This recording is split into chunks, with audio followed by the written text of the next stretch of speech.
Selon The Economist, la France a tourné le dos au Maroc au profit de l'Algérie.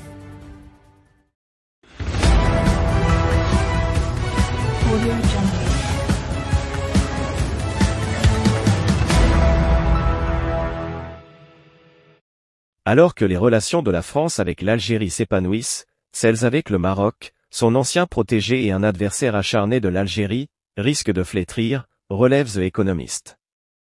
Les choses ont bien changé, observe la publication.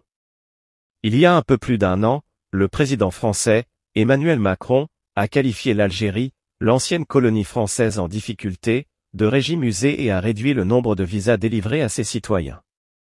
L'Algérie a ensuite rappelé son ambassadeur et a interdit à l'armée de l'air française de voler dans son ciel.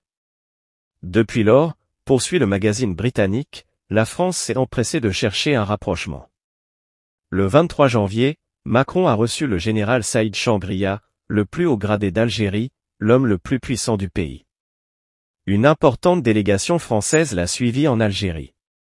Or, la dernière visite de Macron au Maroc remonte à 2018 et il a depuis effectué un voyage en Algérie, constate la même source.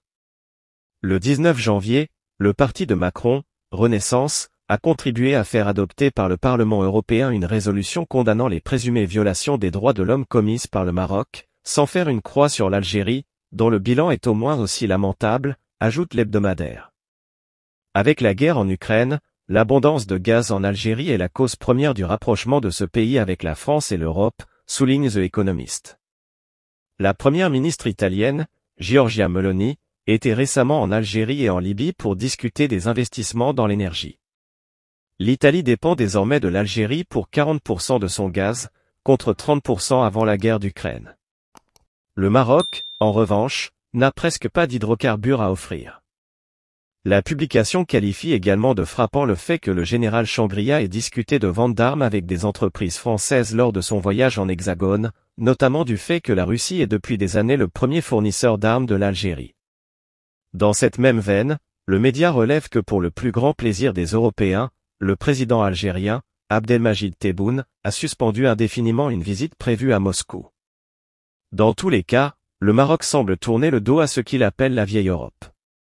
Au lieu de cela, il se tourne de plus en plus vers Israël et l'Amérique pour sa défense, affirme le magazine, qui rappelle la possible tenue du sommet du Negev en mars prochain à Dakhla.